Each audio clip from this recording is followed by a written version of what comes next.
didoakan oleh Rasulullah, Pak. Didoakan oleh Rasulullah, dan doa Rasulullah ini makbul, terkabul, Pak. Dua-duanya menjadi orang kaya, baik Utsman maupun Sa'labah. Dan dua-duanya adalah sahabat Nabi yang soleh. Mereka ini dekat dengan Nabi, selalu mendukung dan berjamaah sholat dengan Nabi, dan bertemu langsung dengan Nabi. Jadi memang murabbinya, gurunya itu adalah Rasulullah. Namun akan berbeda ceritanya pada akhirnya. Apa yang terjadi dengan Utsman, apa yang terjadi dengan Sa'labah. Dua-duanya menjadi kaya. Selanjutnya Bapak Ibu, apa yang terjadi? Utsman itu di dalam salah satu hadis adalah salah seorang sahabat yang dijamin masuk surga. Dan meninggal dalam keadaan triliuner, Pak, kekayaannya. Hampir, kalau dirupiahkan, hampir 2,5 triliun kekayaan Utsman waktu dia meninggal. Berbeda yang terjadi dengan Sa'labah, Pak. Sa'labah justru dengan kekayaannya, dia akhirnya meninggalkan sholat.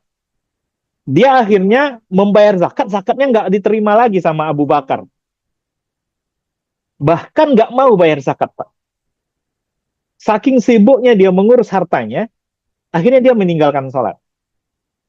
Ini akhir dari dua orang yang dititipkan amanah harta oleh Allah, namun disikapi dengan hal yang berbeda.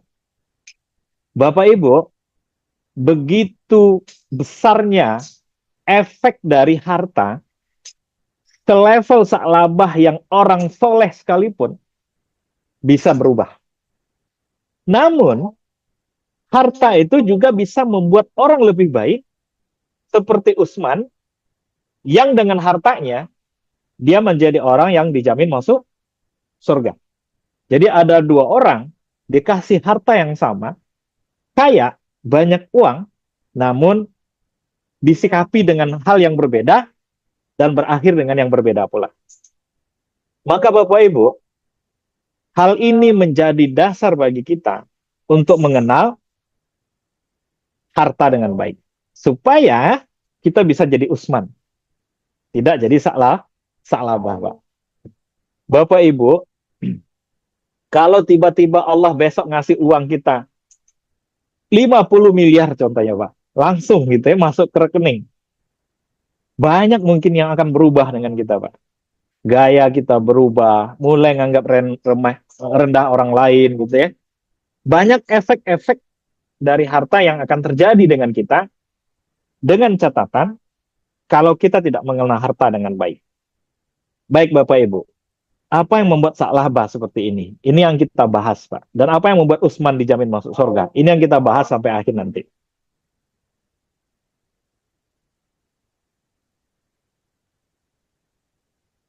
Oke, Bapak Ibu semua,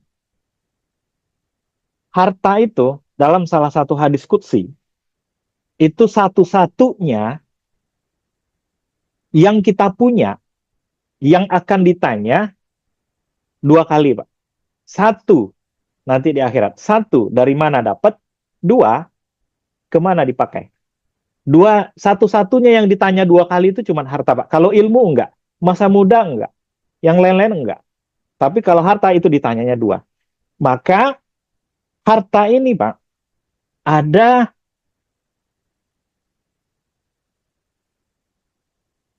harta ini itu perlu tahu kita, Pak, bagaimana masuknya, innya, bagaimana cara kita dapat harta.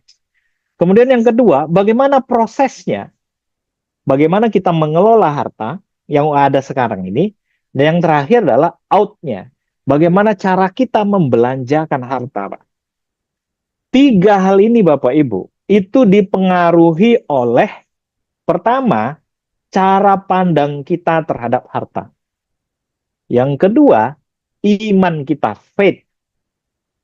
Kalau perspektif kita, Pak, dan faith kita tidak tepat terhadap harta, bisa kita pastikan, Pak, cara kita mencari harta, cara kita mengelola harta, dan cara kita membelanjakan harta, pasti akan jadi masalah, Pak. Ini saya kasih bocoran. Kenapa Sa'labah tadi akhirnya meninggalkan sholat dan tidak mau bayar zakat, Pak? Karena perspektifnya, bukan karena imannya, karena perspektif. Sa'labah bilang gini, jadi Rasulullah waktu itu menyuruh amil zakat, Pak, pada waktu itu, meminta atau memungut zakat kepada Sa'labah. Sa'labah nggak mau ngasih, Pak. Apa kata Sa'labah? Harta ini hasil jerih payah saya. Itu yang dipahami oleh Sa'labah tentang harta dia. Berarti Sa'labah melihat perspektif dia terhadap harta, Bapak Ibu, bahwasanya harta yang dia dapatkan itu hasil jerih payah dia. Nah, nanti kita akan lihat apakah benar harta yang kita miliki, baik sedikit, sedang, ataupun banyak itu, benar-benar hasil upaya kita. Benar-benar karena kerja keras kita. Nanti akan kita lihat, Pak. Ada dalil-dalilnya, nanti kita bandingkan juga. Jadi inilah Bapak Ibu yang mempengaruhi cara kita mendapatkan harta, mengelola harta, dan membelanjakan harta. Yaitu cara pandang kita terhadap harta dan keimanan kita terhadap harta. Kita lanjut Bapak Ibu. Sebelum kita lihat bagaimana kita menyikapi harta Bapak Ibu, kita perlu tahu Pak, ada pepatah yang mengatakan kita harus selalu mengenal dan tahu tentang sesuatu. Jadi kalau kita nggak kenal dengan harta Pak, dia bisa berbahaya bagi kita. Maka kita perlu tahu dulu dan perlu kenal dengan dia. Dengan cara apa yang pertama? Dengan kita cari tahu dia ini jenis makhluk seperti apa sih gitu ya Pak ya. Jadi harta ini makhluk Allah Bapak Ibu yang sama kayak kita nih, punya sifat dan karakter. Manusia tuh punya sifat dan karakter Pak. Dalam Al-Quran manusia tuh pelupa gitu Pak ya. Suka mubazir. Nah itu sifat-sifat manusia Pak. Lemah. Itu sifat yang Allah kasih terhadap makhluk yang namanya manusia. Harta, dia juga punya sifat. Punya karakter Pak. Dan karakter serta sifat itu ada dalam Al-Quran. Semuanya ada dalam Al-Quran Pak. Hari ini kita inventaris satu-satu apa aja sifat-sifat harta itu. Sehingga kita kenal Pak dengan dia. Al-mal kalau dalam bahasa Arab, harta itu dibahasakan dengan istilah al-mal, Pak. Dari kata mal yang berarti condong. Yang pertama itu, Pak. Jadi bahasa Arabnya mal itu dalam Al-Quran itu mengindikasikan kita condong kepada dia. Ini terbukti, Pak. Kecondongan kita terhadap harta itu bisa dibuktikan. Saya pastikan tidak ada di antara kita yang tidak senang punya HP yang lebih baik. Punya iPhone 15 Pro Max dibanding HP biasa saja mungkin akan lebih senang. Lebih senang Pak ya, belum tentu bisa. Tapi senangnya itu Pak. Saya jamin di antara kita semua di sini pasti senang punya rumah yang luas, bagus. Dibanding rumah yang tipe 36 contohnya. Sempit dan tidak menarik. Siapapun manusianya pasti condong dengan harta. Mau ustadz, mau kiai, mau preman, mau orang biasa-biasa saja, mau presiden, mau rakyat biasa, sifat alamiah kecondongan terhadap harta itu ada pasti. Itu sudah diinstal oleh Allah dalam diri kita, Pak. Itu sifat harta yang pertama, Pak. Kita akan condong kepada dia. Yang kedua, ini yang saya highlight, yang saya kotak-kotakin merah ini. Yang kedua, itu menyenangkan. Al-mal itu juga diartikan sebagai segala sesuatu yang menyenangkan manusia. Ada pepatah orang Padang namanya, Pak. Condong mato kanan rancak katanya. Condong salero kanan lama. Itu artinya apa, Pak? Mata itu senang ngelihat yang bagus-bagus, makan itu senangnya yang enak-enak. Nah, itu bahasa Indonesianya begitu. Kebetulan saya orang Padang, Pak, sekalian perkenalan. Jadi, Bapak Ibu, adalah alamiah kalau kita menyenangi harta. Karena memang dia disifatin begitu oleh Allah. Sesuatu yang buat kita condong dan sesuatu yang membuat kita senang. Senang gitu, Pak. Bapak Ibu kalau punya contoh kalau ada yang hobi motoran gitu Pak ya, itu seneng gitu ngelihat motornya dimodif, dibersihin, atau yang punya mobil, ada impiannya pasti mobil ini impian saya, motor ini impian saya gitu Pak ya. Itu dirawat ya, karena membuat kita seneng. Nah itu sifat harta Pak, sifat harta itu. Nggak ada sekolahnya dan nggak ada ijazahnya ya Pak ya. Tapi tahu-tahu udah seneng aja kita dengan hal-hal begitu, karena itu adalah sifat alamiah harta. Ulama Hanafiyah, Pak, itu mengartikan harta itu apa? Ini definisi harta dulu, Pak ya. Segala yang diminati. Ini sesuatu yang kita minatin, Pak. Manusia dan dapat dihadirkan ketika diperlukan. Atau segala sesuatu yang dapat dimiliki, disimpan, dan dapat dimanfaatkan.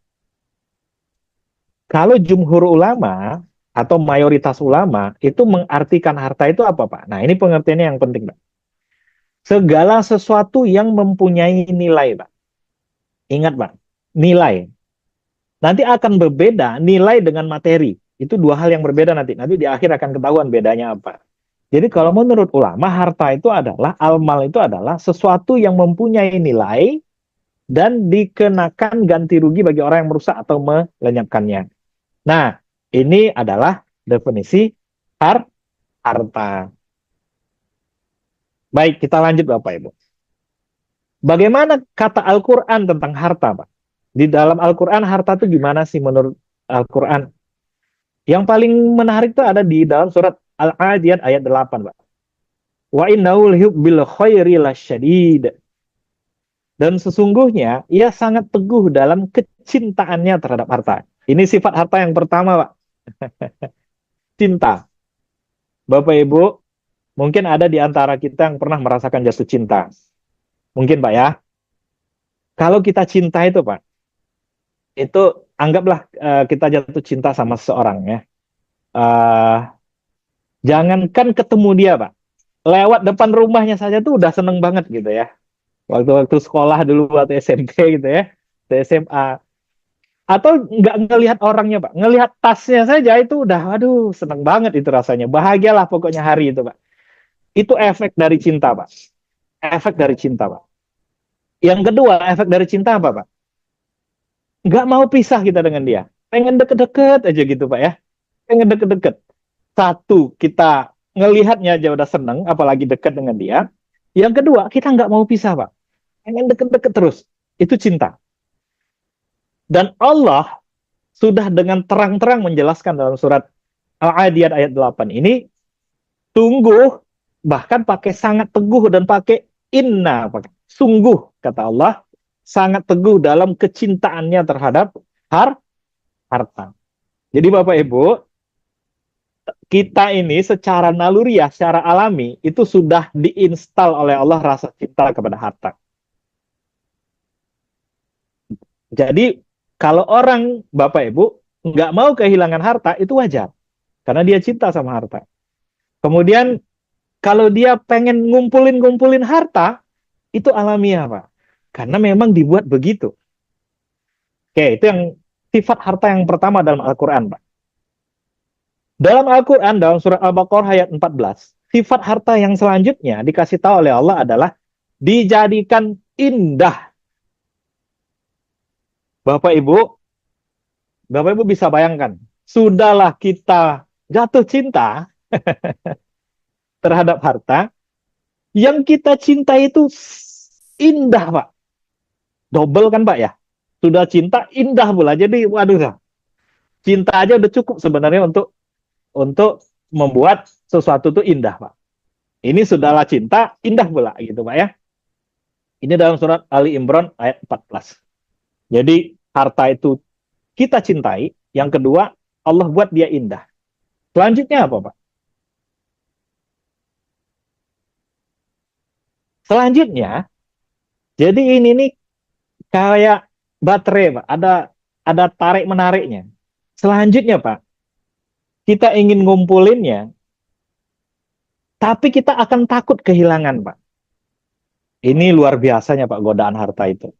Kenapa kata Allah dalam surah Al-Baqarah 268, setan menakut-nakuti kamu dengan kemiskinan. Bapak Ibu takut nggak miskin? Yang ada di Zoom ini.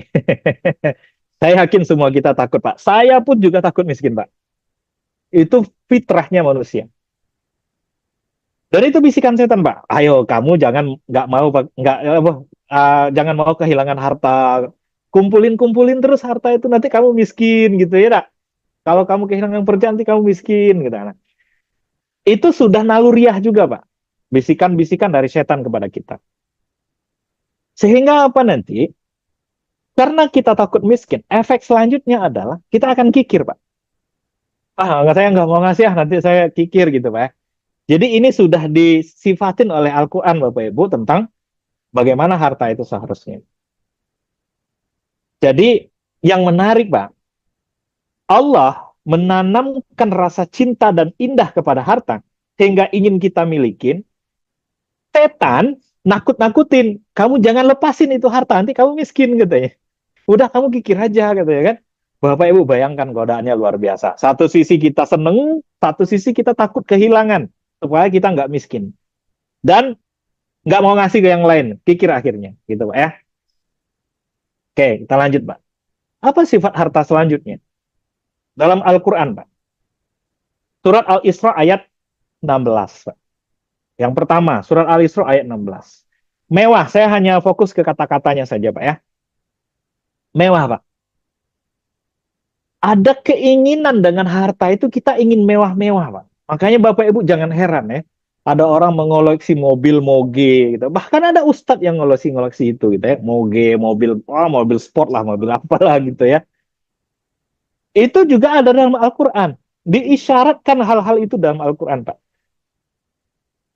Selanjutnya apa? Al-Baqarah ayat 155. Sama dengan setan tadi, Pak.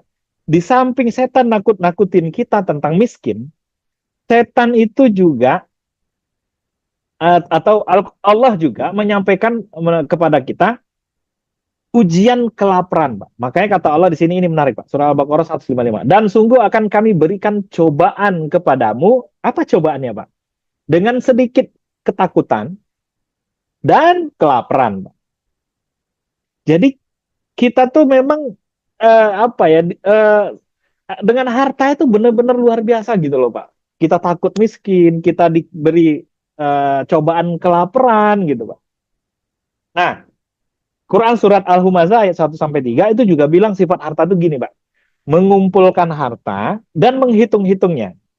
Bapak Ibu pernah nggak ketemu orang yang kalau ngobrol itu ngobrolin hartanya? Ruko saya udah segini, tanah saya udah di sini, di sana, di sana, di sana gitu, Pak. Atau kita juga ngelihat tersangka koruptor yang hartanya udah banyak, Pak. Itu tanahnya di sana, di sana, di sana, di sana. Ngumpulin aja, Pak. Padahal kebutuhannya udah nggak perlu lagi. Tapi masih pengen ngumpul-ngumpul, Pak. Bapak Ibu, ada sifat ngumpulkan harta itu ada dalam Al-Quran. Ini surah Al-Muzahid 1-3.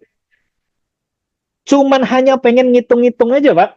Bukan untuk di gimana-gimana, pengen seneng aja ngitung-ngitung. Duit saya udah segini, bagi hasil dari deposito saya sudah segini, ruko saya udah bertambah di tempat yang strategis. Oh, properti saya udah semakin besar. Ngitung-ngitung gitu aja, Pak. Itu juga satu sifat tentang harta, Pak. Hanya sekedar untuk koleksi lah bahasanya ya, koleksi. Bapak Ibu, kita lanjut. Apa sifat harta selanjutnya adalah, oke, nah, ini sifat harta yang tadi sudah kita bahas, Pak. Bapak Ibu bisa lihat nggak? Di satu sisi, Allah ciptakan rasa harta itu indah. Kemudian, kita mencintainya.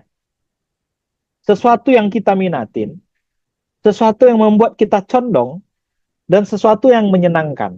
Ini hal-hal yang menarik, Pak, tentang harta. Sudahlah itu menarik, di satu sisi kita yang merah-merah, itu kita nggak mau hilang, Pak. Diberi rasa takut, Pak. Sehingga kita akan tamak. Yang kedua, kita takut miskin. Yang ketiga, kita dibisikin setan, kamu kikir aja dengan harta. Yang keempat, ayo dong mewah-mewah dengan harta. Selanjutnya Allah kasih cobaan adalah lapar. Bapak Ibu, Bapak Ibu bayangkan. Tadi sudah saya sering bilang, kalau harta ini sesuatu yang indah dan kita nggak mau pisah dengan dia, satu sisi kita takut miskin dan takut lapar, serta tamak dan pengen hidup mewah. Kalau ini saja, Pak, tentang harta, hancur, Pak, dunia ini. Makanya ada yang bilang, sebenarnya dunia ini cukup untuk menghidupi semua orang. Allah itu nggak mungkin zolim. dia menciptakan manusia 8 miliar, pasti Allah siapkan makanannya untuk 8 miliar juga. Tapi faktanya banyak orang miskin, banyak orang kelaparan. Namun dunia ini nggak akan cukup untuk memenuhi keinginan satu orang saja Pak, yang serakah. Coba ya. Nah, Bapak Ibu, kalau di dalam diri kita yang ada hanya ini saja Bapak Ibu, dan banyak yang seperti ini orang, Bapak Ibu akan bisa melihat orang pagi-pagi sudah mencari duit, balik malam ngitung-ngitung duit, ibadah enggak, sedekah males, yang diperbanyak adalah harta. Itu yang terjadi, Pak. Kalau yang ada hanya ini saja. Nah, pertanyaannya, semua sifat-sifat ini, Pak, sifat-sifat harta ini, itu perlu kita seimbangkan. Yang ini nggak seimbang ini, Pak. Hanya satu sisi saja. Kalau nggak kita seimbangkan dengan sisi sebelah kirinya, dipastikan, Pak, kita tenggelam. Ini yang terjadi dengan Sa'labah, Pak. Ini yang terjadi dengan Sa'labah. Sa'labah tergoda dia dengan keindahan harta. Hobi dia menghitung-hitung jumlah kambingnya. Itu sudah disifati oleh Al-Quran, Pak. Menghitung-hitung hartanya, itu hobi, Pak. Akhirnya Sa'labah apa? Kikir, Pak. Dia nggak mau sedekah, nggak mau zakat pada saat Rasulullah nagih zakat. Kikir dia. Kemudian, dia takut miskin. Nggak mau hartanya berkurang. Karena saking cintanya tadi. Ya, itu yang terjadi dengan Sa'labah, Pak. Sehingga akhirnya dia berbeda. Nah, beda dengan Utsman. Utsman dia mainnya sebelah sini, Pak. Sebelah kiri. Ini kita bahas nih yang sebelah kiri. Supaya nggak seperti Sa'labah nih sebelah kanan kita. Sebelah kanan ini berbahaya, Pak. Banyak orang yang sebelah kanan ini, Pak. Sekarang kita ingin bahas di sini, Pak. Ingin bahas ini. Loh, kalau begitu, apakah harta itu jelek, Pak? Ya kalau kayak gitu kita nggak perlu punya harta deh. Atau mungkin ada kampanye ya hidup sederhana saja gitu, Pak ya. Biar nanti hisapnya nanti di akhirat kecil gitu sedikit. Nah, apakah benar seperti itu, Pak? Kita lihat Al-Quran. Dan bagaimana cara Al-Quran mensifati, kan Allah itu memberikan sifat negatif, sekaligus ada obatnya, Pak. Jadi ada penawarnya terhadap sifat-sifat ini, Pak. Allah siapkan juga dalam Al-Quran penawarnya.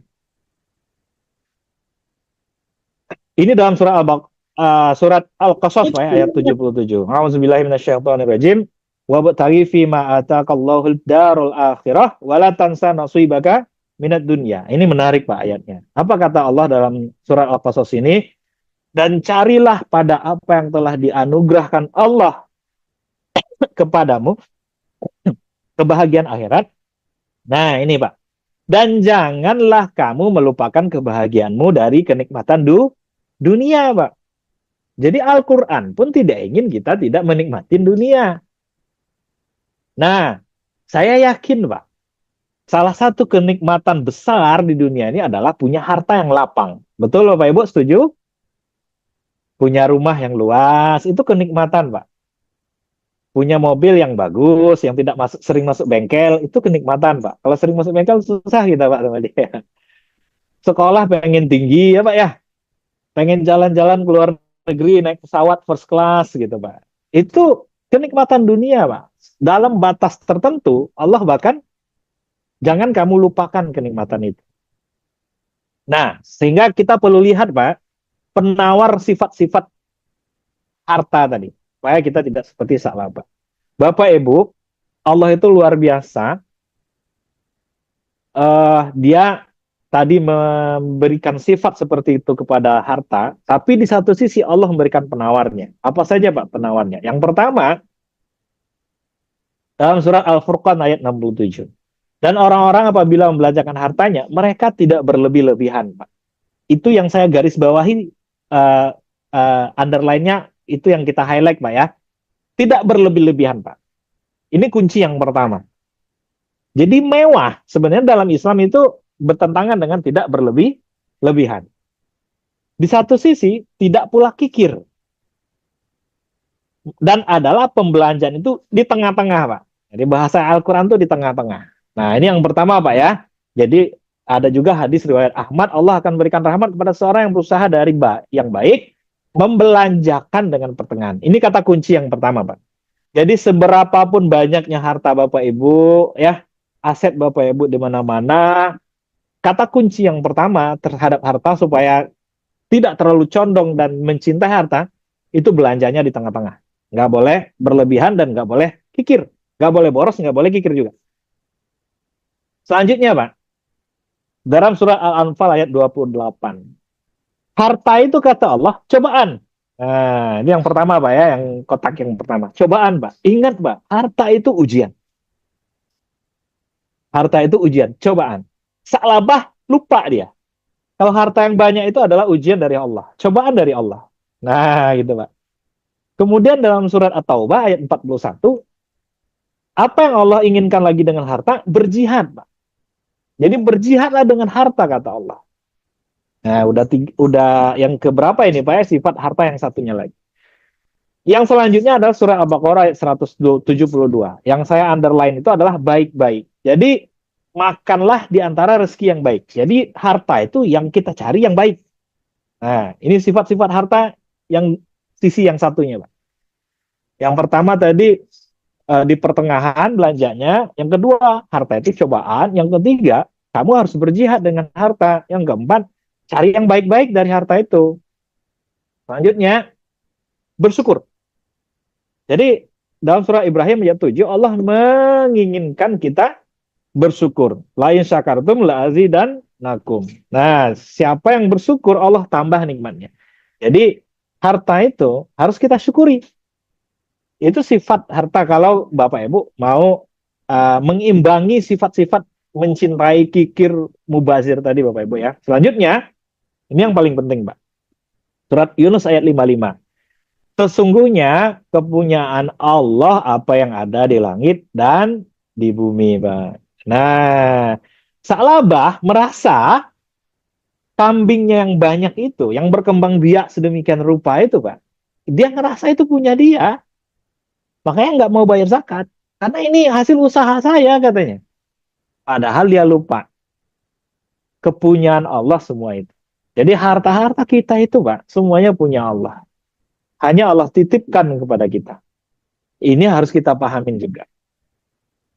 Nah, sekarang kita definisikan harta itu dari sisi kekayaan Pak.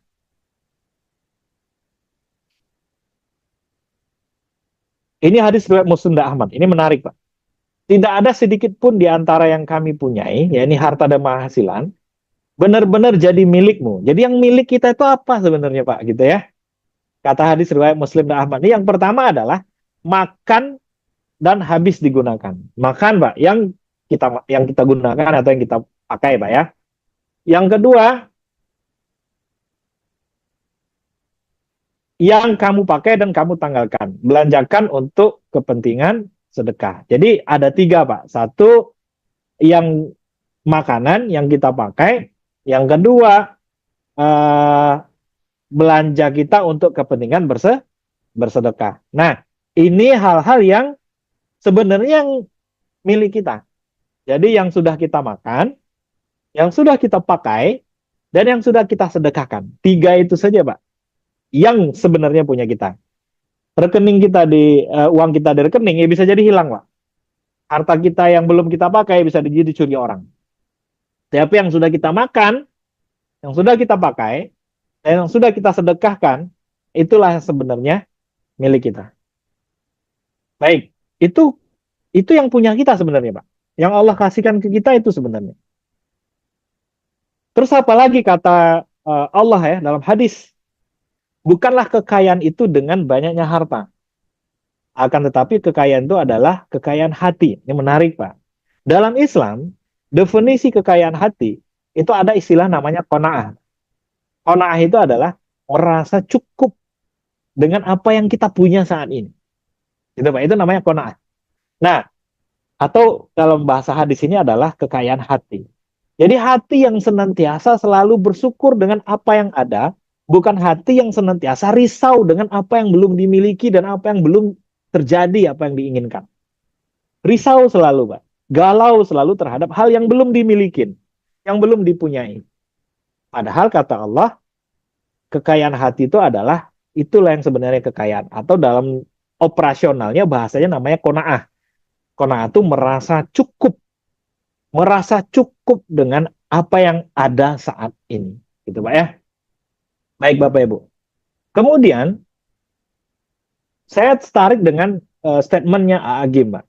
Statement Agim ini menarik. Saya tidak ingin kaya, tapi harus kaya, Pak. Itu berbeda. Kalau ingin kaya, Pak, itu definisinya lebih kepada ingin memiliki banyak harta dan menikmati harta itu. Itu ingin kaya. Tapi kalau harus kaya, itu beyond keinginan. Melampaui apa yang kita inginkan. Harus itu terkandung kewajiban di dalamnya. Terkandung rasa tanggung jawab terhadap kekayaan itu. Jadi dengan kekayaan, kita akan banyak melakukan kebaikan, akan banyak menolong orang lain. Seperti yang dilakukan Utsman. Nah, itu Utsman yang tadi itu, Pak. Itu dia kayanya itu karena rasa tanggung jawab tadi.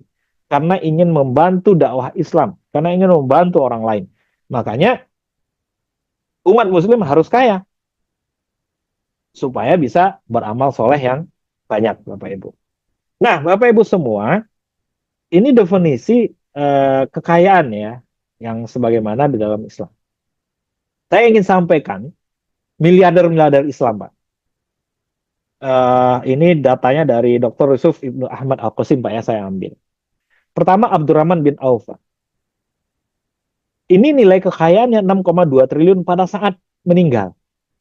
Jenis kekayaannya apa? Uang tunainya 4,9 triliun, 3.000 ekor kambing, 1.000 ekor unta, 100 ekor kuda. Yang kedua ada namanya Zubair. Zubair ini kekayaannya 3,5 triliun. Utsman bin Affan yang kita bahas tadi, Pak, itu kekayaannya 2,5 triliun pada saat meninggal, Pak. Jadi ini harta warisan mereka, Pak. Pada saat meninggal harta warisannya. Ada Tolha. Tolha itu kekayaannya 542 miliar. Terakhir ada Sa'ad bin Abi Waqqas. Bapak Ibu, dari 5 orang ini, ya, 5 orang ini, itu ada hadis yang bilang, terlepas hadisnya uh, diperdebatkan, ada yang bilang tidak soheh, tapi pelajarannya adalah 5 orang ini adalah di antara 10 orang sahabat Nabi yang dijamin masuk surga.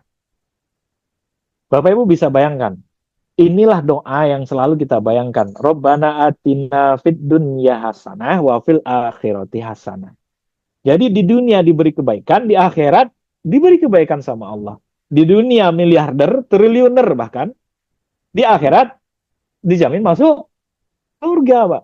Ternyata doa itu sudah ada bentuknya dengan dalam diri para sahabat, Pak. Dalam diri para sahabat. Ada Abdurrahman bin Auf, Tolha, Zubair, Utsman, Sa'ad bin Abi Waqqas. Dan dijamin masuk surga, Pak. Siapa yang nggak mau seperti ini, gitu, Pak Ibu ya. Nah, kenapa mereka bisa seperti itu, Pak? Kok tidak menjadi seperti Tolha, gitu, Pak ya? Padahal sama-sama orang kaya, tapi endingnya beda. Gitu. Ini yang terjadi, Pak. Ini yang terjadi. Ya, ini yang terjadi. Mereka bukan tidak suka dengan harta sehingga menjauhi harta. Enggak, Pak. Mereka justru punya harta yang sangat banyak. Tapi apa yang dilakukannya dengan harta? Mereka buat seimbang, Pak. Rumus penawarnya ada di sebelah kiri ini, sebelah kiri monitor, Pak ya. Nah, ini yang membuat kita itu berhasil menguasai harta dengan baik, Pak. Ini ada dalam Al-Quran tadi. Tadi saya sampaikan, Bapak Ibu, dengan harta, harta itu harus kita gunakan untuk berjihad, menolong agama Allah. Harta itu harus untuk kebaikan. Harta itu bekal ibadah. Harta itu harus kita sedekahkan. Kalau mau belanja terhadap harta harus di pertengahan. Dan harta harus kita anggap itu sebagai ujian. Nggak bisa kita anggap itu punya kita, terus kita pakai seenaknya saja. Nggak bisa, Pak. Karena itu cobaan. Harta itu cobaan. Harta harus ada nilai. Tadi didefinisikan oleh para ulama, harta al-mal itu adalah sesuatu yang punya nilai, Pak. Terus harta itu harus disenantiasa disertai dengan rasa syukur. Kita harus yakini juga harta itu punya Allah. Sehingga kita ini hanya titipannya saja, Pak. Hanya titipannya saja. Dan harus ada kita gunakan untuk manfaat. Bapak Ibu, kalau kita memakai dua-duanya nih ya, ini kan godaan nih, sebelah kanan Bapak Ibu monitor, sebelah kanan monitor, ini godaan nih, yang merah sama yang abu-abu tuh, itu godaan harta, Pak. Godaan itu penawarnya yang hijau sama yang biru. Jadi rasa cinta kita terhadap harta, rasa tamak kita terhadap harta, rasa takut miskin dan takut lapar kita, kikir kita, pengen mewah-mewah kita, itu bisa terkontrol dan terkendali Bapak Ibu semua dengan sifat-sifat yang Allah kasihkan juga terhadap harta itu harus bagaimana kita. Harus bersyukur, kemudian harus berjihad dengan harta, kita gunakan untuk kebaikan harta itu. Harus sadar kita harta itu hanya titipan. Sifat dari harta itu hanyalah ujian dari Allah. Kita gunakan harta itu untuk bekal ibadah. Kita pakai ibadah harta itu untuk bersedekah. Dan kita membelanjakan harta itu nggak berlebih-lebihan, Pak. Di pertengahan. Nggak boleh mewah-mewah, nggak boleh kikir. Nah, di pertengahan, Pak. Itu bahasa Al-Quran. Inilah yang dilakukan oleh para sahabat tadi yang 5 orang itu, Pak. Dan Sa'labah, Pak, itu menghilangkan ini. Sa'labah hanya fokus di satu sisi saja, Pak. Dia lupa sisi yang sebelahnya. Bapak Ibu, apa yang terjadi kalau yang saya silang ini nggak ada dalam diri orang? Apa yang terjadi, Pak? Kalau yang saya silang itu hilang dalam diri seseorang, Pak. Atau kebanyakan orang di dunia ini, Pak, menghilangkan sisi yang itunya, sehingga nggak seimbang. Yang ada hanya harta itu dicintai, indah, diminati, condong, menyenangkan. Ini yang terjadi, Pak. Satu orang kaya, Pak, kuasai separuh aset dunia, 1%. Jadi 1% saja itu menguasai separuh aset di dunia ini, Pak. Ini wujud dari tamak tadi. Selanjutnya apa yang terjadi, Pak? Ini Bapak Ibu lihat yang makanan, ini hampir, ini dari FAO Pak ya datanya, hampir 1 miliar orang di dunia ini Pak, itu mengalami kelaparan. Di satu sisi Pak, sepertiga dari makanan kita itu dibuang-buang. Jadi sampah, dibuang. Bapak Ibu mungkin pernah lihat kalau kita makan di restoran, contoh restoran cepat saji Pak, itu pasti banyak makanan yang nggak habis Pak. Atau di acara-acara pernikahan, itu banyak pasti makanan yang nggak habis Pak. Di satu sisi, hampir 1 miliar orang telah kelaparan Pak. Padahal sepertiga dari makanan yang dibuang-buang ini, Pak, itu bisa untuk 4 kali makan orang miskin, Pak. Yang 1 miliar tadi, 4 kali dia bisa makan dari situ, Pak. Nah, ini juga ada beberapa data yang membuat ketimbangan ekonomi itu semakin lebar, Pak. Terus apa Indonesia, Pak? Indonesia juga sama.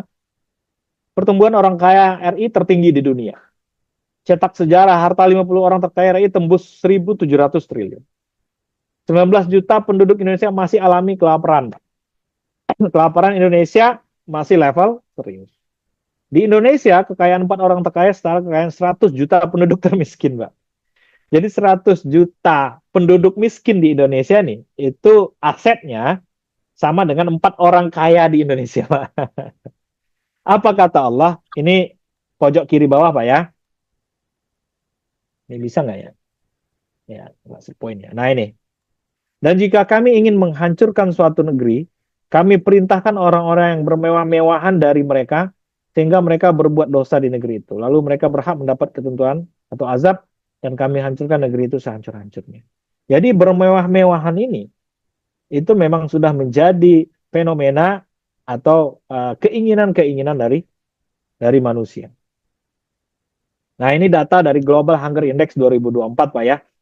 Indonesia ada di moderat tingkat kelaparannya. Padahal apa yang nggak ada di Indonesia Pak ya.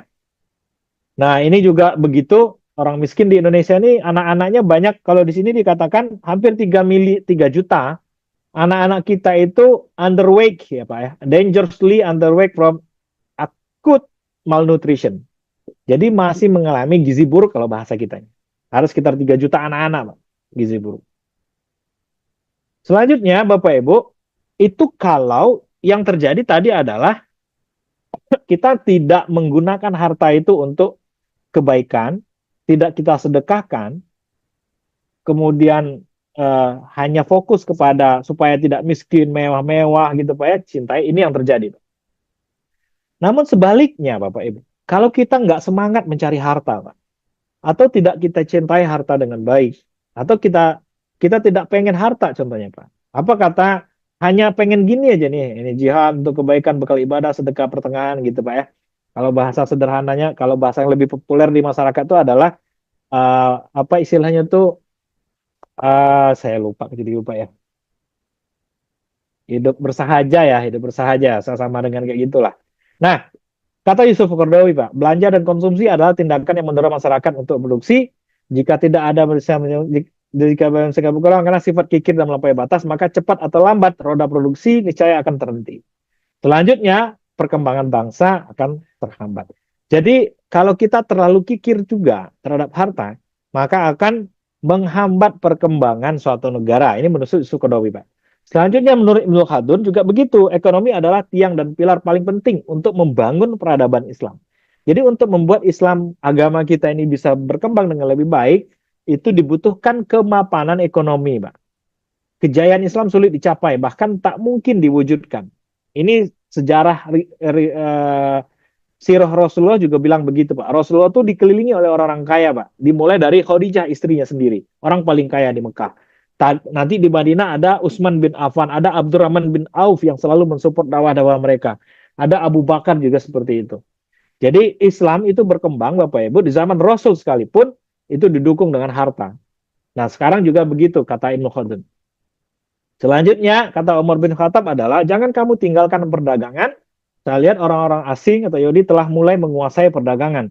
Saya takut jika kamu tinggalkan perdagangan, kamu akan tergantung kepada mereka. Ini sebagian besar sudah terjadi dengan kita, Pak. Umat Islam di seluruh dunia tergantung dengan produk-produk non-Muslim.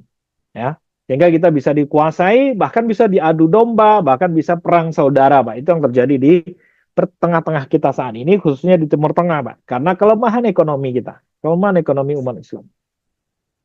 Ini salah satu ulama Islam, ulama Indonesia, mohon maaf, ulama Indonesia yang menyatakan salah satu faktor kemunduran dunia Islam itu karena umat Islam mengabaikan muamalah atau mengabaikan masalah ekonomi atau bisnis, Bapak Ibu. Jadi Bapak Ibu semua, saya ingin menyampaikan kita secara pribadi, secara individu Bapak Ibu, itu punya kuadran ini dunia dan individu, di sini sosial dan akhirat Bapak Ibu ya, akhirat dan sosial. Ini yang pertama, kita akan punya level-level ke sifat kita terhadap harta, Pak. Yang pertama adalah haram, Pak. Haram ini gini, Pak. Bapak punya profesi, ini kan zona negatif, Pak ya. Ini zona negatif nih. Negatif, negatif, negatif, Pak ya. Zona negatif nih. Di sini yang positif, Pak. Ini yang positif. Kita bisa nilai kita nih ada di posisi mana nanti. Posisi paling tinggi di sini, Pak. Di sini. Ini posisi paling berbahaya di bawah. Kalau yang haram ini begini, Pak. Bapak mendapat uang dari judi online, ya, pendapatannya dari judi online contohnya, atau jualan narkoba, uang itu dipakai untuk foya-foya, Pak. Untuk pergi ke nightclub. Jadi uang gelap digunakan untuk hal yang gelap juga. Jadi bahasa pasarnya itu uang iblis dimakan setan katanya, Pak. Atau uang setan dimakan iblis. Ini parah, Pak. Ini paling parah. Cara mencari rezekinya haram, cara mengeluarkan rezekinya juga haram.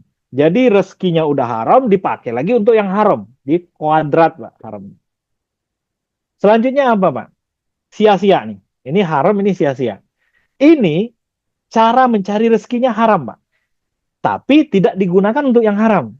Tapi digunakan hanya untuk kebutuhan saja, kebutuhan hidupnya gitu, Pak ya, dibelanjakan untuk hal-hal yang biasa dipakai untuk memenuhi kebutuhan hidupnya sehari-hari. Tapi cara mencari rezekinya haram. Ini bisa dengan korupsi, bisa dengan menipu gitu Pak ya. Bisa dengan menzolimi orang lain. Nanti rezekinya dipakai untuk kebutuhan keluarganya, untuk sekolah anaknya. Ini sia-sia Pak. Ini sia-sia Pak. Nggak ada nilainya itu Pak. Selanjutnya adalah kebutuhan. Nah, ini Bapak Ibu, cara mencari rezekinya halal, bekerja keras dari pagi sampai sore, nyari rezeki hujan, panas gitu Pak ya. Terus digunakan untuk membiayai sekolah anak gitu Pak ya, membeli makan. Itu saja. Dia nggak bayar zakat, nggak menggunakan untuk sedekah gitu Pak ya. Terus ya hanya sekedar untuk hidup saja. Nyari yang halal untuk hidup saja. Maka ini level yang ketiga Pak, hanya untuk digunakan kebutuhan saja. Selanjutnya apa? Ini dia nyari rezeki, Pak, tapi menunaikan kewajibannya. Salah satunya adalah zakat. Jadi zakatnya dibayarin gitu, Pak ya. Rajin berinfak, suka menolong orang lain, ya, suka ngasih pinjaman juga ke orang lain gitu, Pak ya. Ini orang yang levelnya udah yang keempat, Pak. Dia udah menggunakan hartanya untuk siswa. Selanjutnya yang terakhir, Pak. Nah, ini yang paling keren, Pak. Hartanya dipakai untuk jihad dan dakwah. Jadi nggak level zakat lagi mainnya, Pak. Mainnya udah ini uang saya dipakai untuk agamanya Allah. Rekening saya ini rekening guru-guru TPA nih semua gitu ya. Ini yang dilakukan oleh Abu Bakar, ini yang dilakukan oleh Utsman, ini yang dilakukan oleh Umar bin Khattab. Abu Bakar tuh bilang eh, eh, Rasulullah tuh pengen perang, Pak, butuh uang. Abu Bakar bilang apa? Ini ambil uang semua saya, semua harta saya ini ambil. Gitu. Umar bin Khattab hanya separuh. Utsman tadi, Pak, saya cerita di awal, waktu Rasulullah kekurangan harta untuk perang, maka Utsman ngasih sebagian besar hartanya. Ini level paling tinggi, Pak. Jadi kalau konteks kita sekarang, guru-guru ngaji di sekitar tempat tinggal kita itu rekeningnya tuh ada rekening kita tuh rekeningnya mereka, Pak. Kurang lebih begitu loh, Pak. Jadi bukan hanya dapat rezeki terus kita bayar zakat, bayar berinfak, bersedekah tidak. Tapi memang itu udah kita sumbangkan untuk syiar agama Islam. Kita udah harta-harta kita udah dipakai untuk mensyiarkan agamanya Allah. Punya mobil, mobil banyak dipakai untuk kepentingan-kepentingan dakwah. Punya motor, motor banyak dipakai untuk kepentingan-kepentingan agamanya Allah, Pak. Ini level yang paling tinggi, Pak. Level yang paling tinggi. Tapi di level, nah, yang mana yang ini, Pak? Di level yang saya garis merah ini, yang merah ini, Pak. Ini baru disebut materi, Pak. Jadi ini bukan sesuatu yang punya nilai. Sesuatu yang haram dan sesuatu yang sia-sia, Pak. Ini hanya levelnya materi saja, dianggap sebagai sebuah materi. Sedangkan yang hijau itu, yang ada ziswaf dan jihad serta dakwahnya itu, nah inilah yang menurut ulama yang disebut dengan nilai. Jadi harta Bapak Ibu sekarang, silahkan ditentukan apakah harta itu materi atau harta itu sesuai dengan definisi ulama. Dia sesuatu yang punya nih, yang punya nilai, Pak. Kita yang tahu. Kalau kita masih di level kebutuhan sini, berarti kita hanya mencari rezeki hanya untuk menyambung kehidupan kita saja, Pak. Tidak menyambung bagaimana amal soleh kita nanti di akhirat dengan bersiswa atau berjihad atau berdakwah. Bapak Ibu semua, tangga ini dipengaruhi oleh proses kita tadi yang ada cara pandang dan ada keimanan. Di mana cara mencari hartanya perlu kita pikirkan supaya halal, mengelolanya benar, dan cara keluarnya juga juga benar, Bapak Ibu.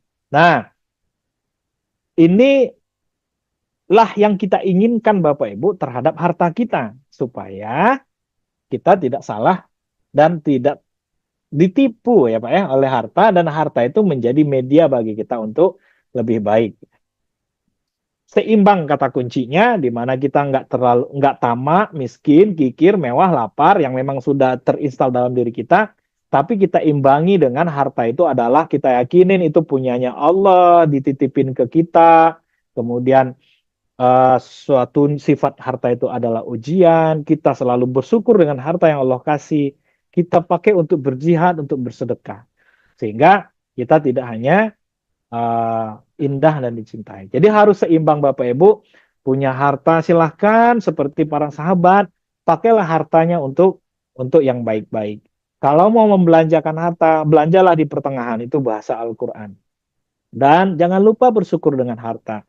Boleh dicintai harta, boleh kita takut miskin, boleh kita takut lapar, nggak boleh kikir gitu ya, nggak boleh mewah-mewahan, namun kita tetap ada di pertengahan. Inilah harta menurut Al-Quran, Bapak Ibu. Harta menurut Al-Quran. Dia seperti dua mata pisau. Bisa melukai kita, namun dia juga bisa mengantarkan kita kepada keselamatan akhirat.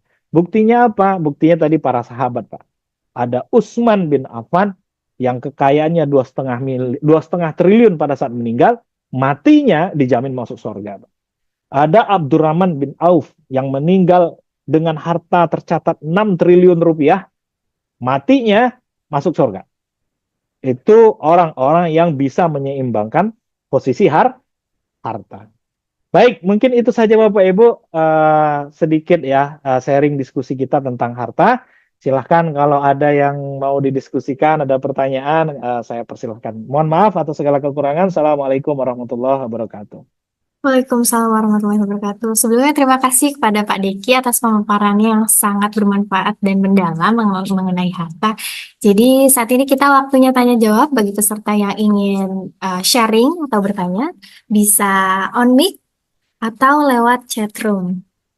Ini sudah ada Pak dari Ibu Winda Yuwanita. Izin saya bacakan. Assalamualaikum Ustadz, izin bertanya, apakah sedekah untuk mendukung program dakwah keutamaannya melebihi sedekah jariah, pembangunan masjid, atau menebus lahan panti asuhan atau pesantren? Baik, pertanyaannya bagus sekali Ibu. Keutamaan amal itu, Bapak Ibu semua, itu secara fikih itu ada ketentuannya. Yang pertama yang wajib dulu. Nah, jangan yang baru sunnah Bapak Ibu ya yang wajib. Nah, yang kedua nanti ditentukan oleh niat. Jadi kalau niat ini mungkin kita sudah sama-sama tahu ya, ini tergantung niatnya. Cuman kita ingin masuk ke kategori wajibnya Ibu. Jadi Bapak Ibu, kaidah dalam bersedekah itu atau berzakat, itu yang pertama yang wajib dulu kita selesaikan. Nah, kalau yang wajibnya belum tuntas, yang sunnahnya harus kita tinggalkan dulu, gitu Pak. Nah, dalam kasus ini, apakah sedekah untuk mendukung program dakwah keutamanya melebihi sedekah jariah pembangunan masjid? Bapak Ibu harus tahu dulu kondisinya. Yang mana yang paling membutuhkan, maka itu dulu yang diutamakan. Kalau program dakwahnya belum terlalu dibutuhkan oleh masyarakat di sekitar itu, sedangkan membangun masjid di situ sangat dibutuhkan, maka yang wajib dulu diutamakan. Berarti membangun masjidnya dulu atau membebaskan lahan panti asuhannya. Atau sebaliknya, di situ masjidnya sudah banyak, Pak ya. Setiap 10 meter ada masjid, ada musola. Cuman ini lahannya lahan keluarga pengen bangun masjid juga gitu kan, kan ada juga yang begitu, Pak. Sedangkan ada dakwah kita ini ada pemurtadan contohnya di satu wilayah dan butuh dana supaya tidak dimurtadkan saudara-saudara kita di wilayah itu. Maka Bapak Ibu yang wajib adalah yang membantu program dakwah itu supaya itu diutamakan. Jadi eh, mana yang lebih utama tergantung mana yang lebih wajib Bapak Ibu. Kita dahulukan untuk kasus yang antara dakwah dengan pembangunan masjid. Itu mungkin ya Bu Winda ya. Baik Bu Winda, apakah tadi sudah uh, mendengar, menyimak? Halo, ada Bu Winda? Oke, kita lanjut pertanyaan selanjutnya. Barusan ada yang raise hand dari Pak Akris, Pak Wanto, silakan. Bismillah. Assalamualaikum warahmatullahi wabarakatuh. Waalaikumsalam warahmatullahi wabarakatuh. Izin bertanya nih, Ustaz. Eh, terkait tentang harta yang tadi disampaikan bahwasannya harta itu yang memiliki nilai. Nah, Ustaz, di Indonesia ini khususnya yang memang mayoritas penduduknya ini suka yang mewah-mewah ya, Ustaz. Banyak dari mereka itu mengalihkan hartanya melalui kesenangan seperti contohnya mengkoleksi mobil mobil sport ya, kemudian mengkoleksi mainan kolektor. Nah, eh, kemudian mengkoleksi barang-barang antik. Nah, Ya. hal tersebut apakah masuk kategori harta yang memang harta simpanan ya yang memiliki nilai, kemudian otomatis kalau memang itu harta simpanan berarti kan wajib ditunaikan zakatnya setiap tahun. Ustaz. Tafadhol. Mungkin dari Ustaz. Assalamualaikum warahmatullahi wabarakatuh. Waalaikumsalam warahmatullahi wabarakatuh. Baik, pertanyaannya bagus Pak Wanto ya.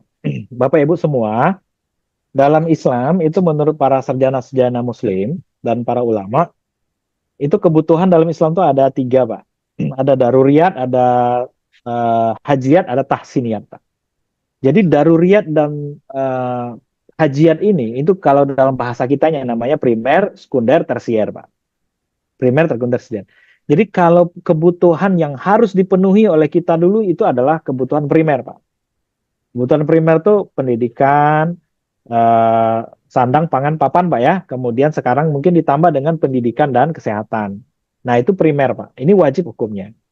Kemudian kebutuhan sekunder ini seperti alat transportasi dan alat komunikasi. Itu sekunder, Pak. Nah, sebagian ulama Islam dan sebagian sarjana-sarjana Muslim itu Bapak Ibu tidak boleh bergeser ke kebutuhan tersier, Pak. Contohnya tadi mengoleksi mobil sport gitu, Pak ya. Padahal kita nggak butuh, Pak. Atau mengoleksi barang-barang yang menurut kita penting, nggak apa bagus gitu, Pak ya. Nah, itu nggak boleh kita lakukan selama itu para sarjana Muslim ngasih catatan, Pak. Selama kebutuhan Bapak yang primer sekundernya belum terpenuhi dan kebutuhan tetangga-tetangga Bapak primer dan sekundernya belum terpenuhi. Sebelum ini terpenuhi dua-duanya, Pak, nggak boleh bergeser kepada atau beranjak kepada kebutuhan tersier, Pak. Jadi ada kebutuhan kita dulu dan keluarga kita diperlebar sampai kepada kebutuhan tetangga-tetangga kita, Pak. Jadi kalau tetangga kita, Pak, masih belum bisa bayar SPP, kita beli mobil koleksi baru, Pak, yang terbaru ini, yang mobil yang nomor 3 sudah ini, ya nggak? Padahal di rumah itu cuma 2 orang, maka menurut ulama Islam itu nggak boleh, Pak. Sebagian besar. Itu nggak boleh. Karena tetangganya belum selesai dengan kebutuhan primer dan sekunder, Pak. Jadi Bapak Ibu, hadis Nabi yang mengatakan, kamu nggak mencium masuk surga, nggak mencium bau surga, kalau tetanggamu lapar, sedangkan kamu tidur dalam keadaan kenyang, nggak akan mencium bau surga. Itu definisinya dipahami begitu sekarang, Pak.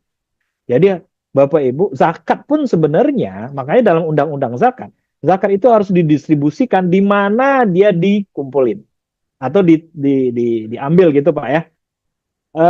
Bahkan sebaiknya zakat itu untuk orang yang di sekitar kita, orang yang di sekitar kita. Itu maknanya begitu, Pak, supaya tidak ada semua kebutuhan orang itu primer dan sekundernya terpenuhi. Tersiernya nggak bisa bergeser kalau yang dua itu belum terpenuhi. Ada sebagian ulama yang bilang boleh memenuhi kebutuhan tersier, sama kayak tadi, Pak, kayak jalan-jalan gitu, Pak ya, mau ngoleksi lukisan alam yang bagus gitu. Sebagian ulama membolehkan, namun dengan catatan tadi, pastikan dirimu dan keluargamu serta orang di sekitarmu, di lingkunganmu itu aman secara ekonomi. Basic need-nya terpenuhi. Nah, itu yang pertama, Pak. Kaidahnya begitu yang pertama. Yang kedua, apakah barang-barang simpanan itu dikenakan zakat? Prinsip zakat itu adalah kepada harta yang memiliki nilai dan berkembang, Pak. Memiliki nilai dan berkembang. Kalau harta itu punya nilai dan berkembang, atau punya nilai ekonomis artinya, Pak ya, maka dia kena zakat. Kalau dia punya nilai ekonomis, kayak barang kayak apalah ya, kayak aset yang memang nilai berharga tinggi gitu, Pak ya. Semakin lama semakin mahal harganya gitu ya, semakin antik. Maka dia kalau punya nilai ekonomis, dia harus kena zakat, Pak. Harus kena zakat. Tapi kalau dia nggak berkembang dan nggak punya nilai ekonomis, nggak kena zakat. Gitu ya, Pak Wanto ya. Ya, semoga terjawab ya Mas Akris atas pertanyaannya. Baik, selanjutnya ada yang sudah angkat tangan, tapi izin saya membacakan pertanyaan dari Ibu Isti dulu ya Mas Akbar. Dari Ibu Isti, Assalamualaikum Ustadz, izin bertanya, ketika kita mempunyai rezeki lebih, kita sudah berniat ingin mensodakohkan, tetapi ternyata tiba-tiba ada kebutuhan yang mendesak, akhirnya tidak jadi disedekahkan, bagaimana Ustadz? Baik, Ibu sudah dapat niat pahala dari niat sedekahnya, Bu ya. Yang kedua, Bu, kebutuhan kalau kita ada kebutuhan, maka diutamakan kebutuhan kita dan keluarga kita dulu sebelum disedekahkan. Jadi Ibu dapat dua-duanya akhirnya. Dapat pahala sedekahnya dan dapat memenuhi kebutuhan yang mendesak. Bapak Ibu, prinsipnya yang kita penuhin dulu itu adalah menurut Al-Qur'an itu kebutuhan kita dulu, Pak. Jadi jangan bersedekah dulu sebelum kebutuhan kita penuhin dulu. Wah, khususnya kebutuhan yang primer, Pak. Kebutuhan primer.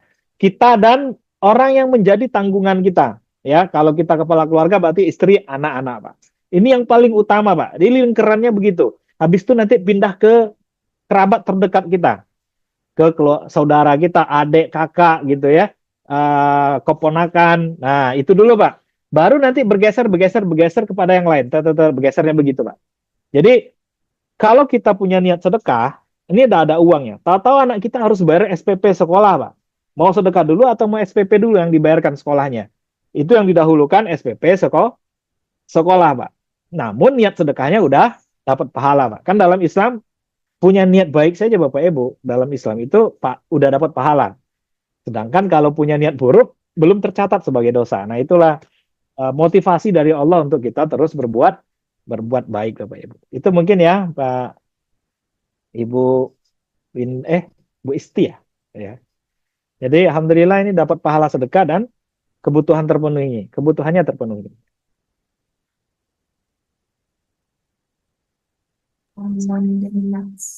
Baik, Ibu Isti, halo.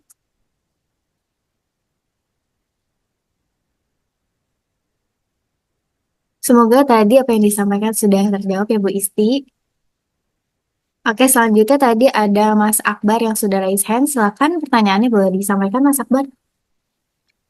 Assalamualaikum warahmatullahi wabarakatuh. Waalaikumsalam warahmatullahi Waalaikumsalam. wabarakatuh. Sebelumnya terima kasih pada Mbak Tika dan juga Pak Ustadz Diki Anwar yang sudah memberikan kesempatan kepada saya untuk bertanya. Jadi tadi waktu mempresentasikan ya tentang webinar hari ini, saya lumayan tertarik dengan cerita Usman dan juga Salabah yang Ustadz sampaikan di awal tadi, bahwa kedua-duanya itu sebelum memang Allah berikan kekayaan gitu melalui doa dari Nabi Muhammad, itu mereka mempunyai respon yang berbeda gitu antara Usman dan juga Salabah. Kalau Usman tadi seperti Ustadz bilang, bisa tetap konsisten menjadi orang yang beriman setelah diberikan kekayaan, dan Salabah ini mempunyai respon yang berbeda. Dijelaskan sama Ustadz tadi ya bahwa Salabah ini kan sebelumnya dia tuh adalah seorang Muslim yang beriman ya Ustadz, pada saat dia masih miskin, dan kemudian pada saat dia sudah menjadi kaya, dia ternyata tidak bisa mempertahankan keimanannya. Jadi yang saya ingin tanyakan di sini adalah, ini kan ada perbedaan ya Ustadz pada saat Salaba itu miskin dan juga kaya. Artinya pada saat Salaba miskin, ini dia bisa tetap beriman, sedangkan pada saat kaya dia goyah gitu keimanannya. Nah, apakah ini menunjukkan bahwa sebenarnya cobaan kekayaan itu lebih berat dibandingkan dengan cobaan miskin? Eh, dan kita juga bisa melihat ya dari kasus Salabah tadi, eh, mungkin dari Ustadz ada tanggapan terhadap itu. Kemudian pada saat kita diberikan cobaan ya Ustadz, entah itu cobaan menjadi orang yang berlimpah harta maupun orang yang mungkin berkekurangan ataupun miskin, itu bagaimana cara terbaik dari kita itu untuk menanggapi cobaan tersebut. Dan juga saya pernah mendengar salah satu quotes ya yang tentang miskin dan juga kaya. Jadi yang saya tahu itu adalah kaya itu adalah pada saat kita merasa cukup, dan miskin itu adalah pada saat kita menginginkan lebih. Nah, kira-kira bagaimana pandangan Ustadz terhadap hal tersebut, dan sebenarnya bagaimana cara terbaik pada saat kita memandang kaya dan juga miskin? Terima kasih. Oke, terima kasih Pak Akbar. Pertanyaannya bagus sekali Pak. Jadi betul, Pak Akbar.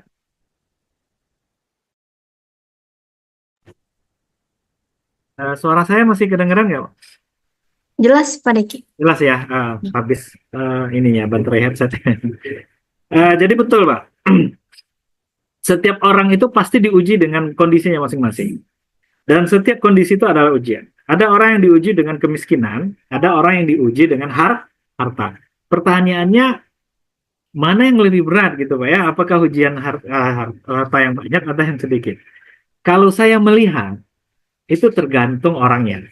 Makanya salah satu topik kita hari ini Pak, mengenal harta, itu salah satu ikhtiar kita untuk tidak alergi dengan harta Pak. Untuk tidak melihat harta itu problem. Tapi harta itu sebenarnya bagus kok gitu ya. Kalau kita tahu fungsinya apa, kalau kita tahu sifat dan karakter harta itu seperti apa. Sama dengan Sa'labah tadi. Sa'labah dia nggak tahu kalau harta itu punyanya Allah. Dan kecintaannya itu berlebihan Pak dengan harta itu. Dia melihat bisnisnya berkembang. Dia kan bisnis kambing Pak ya. Kambingnya itu berkembang sampai nggak muat lagi Pak. Di Madinah itu digembalakan sehingga dia dikembalakan tempat lain. Karena saking jauh tempat ngembalanya dan dia monitoring terus itu kambing, dia nggak sempat lagi sholat berjamaah ke masjid gitu Pak ya. Dia nggak lagi sholat bersama Rasulullah gitu Pak. Nah, upaya kita untuk menghadapi ujian itu Bapak Ibu, yang pertama kita harus punya ilmunya. Jadi apapun ujian kita Pak, harus kita punyai ilmunya. Nah, harta itu nggak banyak orang yang punya ilmu tentang harta. Yang ada kesimpulan tentang harta yang banyak gitu Pak ya. Kalau punya harta hidup lebih enak gitu Pak ya. Terus ada perspektif yang ekstrim kanan, harta itu cuman nanti susah di akhirat gitu Pak. Jadi nggak mau punya harta. Itu yang terjadi, umat Islam sekarang mundur. Yang penting itu sebenarnya adalah pengetahuan dan ilmu kita terhadap harta. Tadi sudah saya sampaikan Pak, terhadap harta kita hanya perlu seimbang saja Pak. Tidak terlalu berlebihan membenci harta sehingga memang kita akhirnya menjauhinya, atau tidak terlalu berbangga-bangga dengan harta. Nah, Rasulullah itu terkait dengan kondisi tadi, bagaimana cara menyikapi yang paling baik, Rasulullah itu sudah ngasih rumusnya Pak. Kalau kita bukan hanya miskin dan kaya saja, kalau kita lagi dalam kesulitan, Rasulullah ngasih rumusnya. Maka rumusnya orang Islam itu, orang mukmin itu kata Rasulullah adalah akan sabar. Jadi kalau miskin Pak, miskin itu kan susah Pak ya. Rumusnya kata Rasulullah adalah sabar. Kalau kamu dalam keadaan bahagia atau dalam keadaan lapang, kaya, banyak harta, maka kata Rasulullah rumusnya adalah orang beriman itu akan bersyukur. Hidup kita ini pasti di antara dua itu saja Pak. Every day Pak. Mau pagi, mau siang, mau sore, pasti di antara dua itu rasanya. Ada bahagianya, ada sedihnya. Dalam hal apapun. Dan Rasulullah ngasih penawarnya sudah. Kalau lagi lapang, syukur. Kalau lagi sempit, sabar.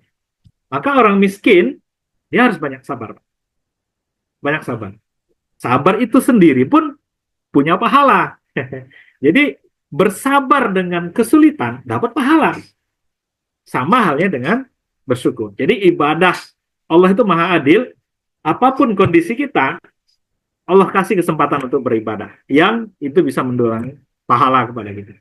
Jadi itu rumusnya Pak ya, bagaimana rumus terbaik dan mana yang terbaik untuk kondisi kita kurang harta dan kondisi kita memiliki harta lebih banyak. Jadi kita nggak akan pernah tahu mana yang terbaik untuk kita. Nggak akan tahu kita Pak. Saya belum tentu saya tahu kalau yang terbaik bagi saya adalah saya banyak uang. Belum tentu Pak. Bisa jadi yang terbaik kan itu bahasa Al-Quran. Bisa jadi kita nganggap itu baik, padahal itu nggak baik bagi kamu, kata aku. Bisa jadi itu kamu anggap tidak baik, padahal itu baik untuk kamu. Jadi kita nggak pernah tahu. Itu hanya Allah yang tahu sifat itu. Yang perlu kita tahu adalah apapun kondisi kita, Rasul kasih rumusnya dua tadi. Kalau kamu sulit, kamu sabar. Kalau kamu lapang, bahagia, kaya, kamu bersyukur. Nah, itu rumusnya Pak. Mana yang terbaik? Wallahu a'lam bishawab. Allah yang paling tahu mana yang terbaik untuk kita. Gitu Pak ya.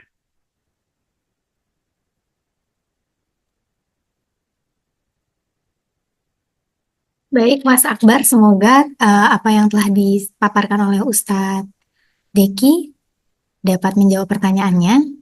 Kemudian selanjutnya ada pertanyaan dari Bapak Maman. Assalamualaikum Ustadz, izin bertanya, dalam surat Al-Baqarah disebutkan bahwa setan menakuti manusia dengan kemiskinan. Bagaimana cara kita mengatasi rasa takut tersebut agar tetap bisa berbagi dan bersyukur? Halo, Pak Diki, maaf suaranya hilang. Oke. Boleh diulang lagi Mbak Tika? Boleh. Dari pertanyaan dari Bapak Maman, Assalamualaikum Ustadz, izin bertanya, dalam surat Al-Baqarah disebutkan bahwa setan menakut-nakuti manusia dengan kemiskinan. Bagaimana cara kita mengatasi rasa takut tersebut agar tetap bisa berbagi dan bersyukur? Baik. Pertama Bapak Ibu, sifat dasar yang sudah Allah berikan kepada kita melalui setan itu adalah takut miskin Pak ya. Semua orang kan begitu. Nggak ada yang mau miskin Pak, itu dipastikan begitu. Dan takut lapar Pak. Nah bagaimana cara mengatasinya? Cara mengatasinya tadi sudah disampaikan di materi kita di awal, yaitu dengan meyakini bahwasanya semua kepunyaan itu adalah dari dari Allah. Semua yang kita punya itu adalah miliknya Allah, dan Allah akan ganti. Allah akan penuhi kebutuhan kita, Pak. Allah akan tanya oleh. Afwan, Pak Deki suaranya hilang.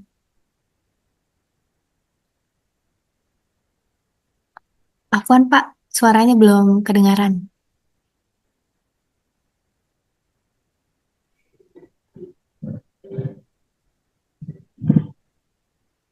Halo, Pak Deki. Ya, suaranya hilang, Ustaz. Cek, cek. Afwan, suaranya Suaranya hilang, Ustaz. Oke. Sekolah Pak, 1.000. Halo, halo, San. Iya, halo? Ya, sudah kedengeran belum, Bu? Iya, baru. Afwan, Oke, Ustaz. baik. Hilang. Ini saya kehabisan baterai headset ya. Jadi sampai di mana tadi, Bu, ya kedengeran terakhirnya? Boleh diulang?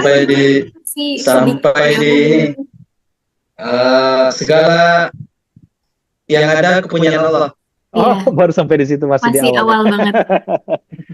Baik, jadi ngomong sendiri saya tadi, berarti. Semuanya itu punya Allah, itu yang pertama, Pak. Nah, kisah Abu Bakar, Bapak Ibu, itu waktu ditanya oleh Rasul, dia ingin menyumbangkan semua hartanya, Rasul tuh kaget, Pak. Jadi, untuk kamu dan keluarga kamu pakai apa ya, Abu Bakar? Abu Bakar jawabnya, Allah dan Rasulnya. Ada Allah dan Rasulnya. Seyakin itu, Pak. Terus ada Umar. Umar nggak seyakin itu, Pak. Masih ada rasa takut sama kayak kita, Pak. Umar hanya separuh, Pak, menyedekahkan hartanya kepada agama. Separuhnya lagi untuk dia dan keluarganya. Nah, dalam Al-Quran, Bapak Ibu, dan para sarjana-sarjana Muslim, Bapak Ibu, Al-Quran itu hanya menganjurkan kita kelebihan dari kebutuhan kita yang kita sedekahkan dan infakkan itu, Pak. Kalau saran saya, itu dulu, Pak.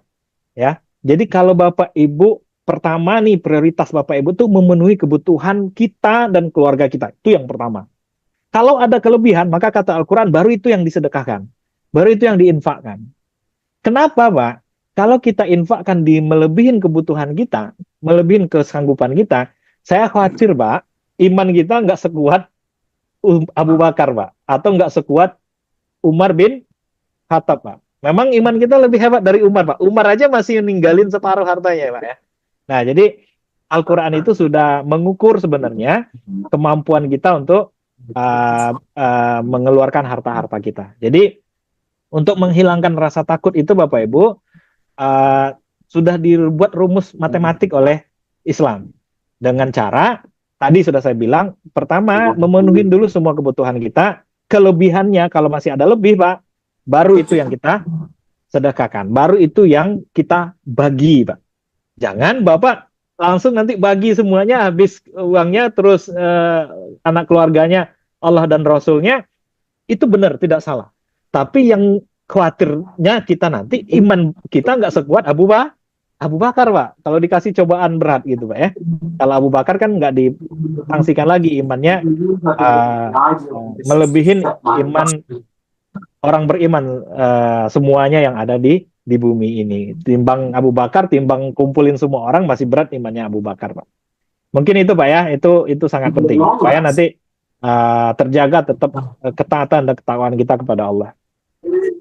Amin. Baik, terima kasih Ustadz. Pak Maman, halo. Semoga Pak Maman tadi menyimak apa yang telah dijawab dari pertanyaannya. Kemudian selanjutnya, Pak Deki, kita masih bisa sharing pertanyaan? Masih. Lanjut. Baik. Selanjutnya ada pertanyaan dari Mbak Ovi. Assalamualaikum Pak Deki, izin bertanya. Tadi kan sempat dibahas mengenai cara bijak menggunakan atau membelanjakan uang kita agar tidak boros namun tidak kikir. Untuk setiap orang bisa jadi titik idealnya berbeda. Adakah standar tertentu dalam agama Islam mengenai titik ideal kita membelanjakan harta kita? Oke, pertanyaan yang sangat bagus, Mbak Ovi.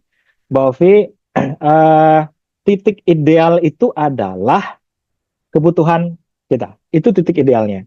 Kebutuhan orang berbeda, tergantung dari kualitas hidupnya dan kuantitas yang dibiayainya.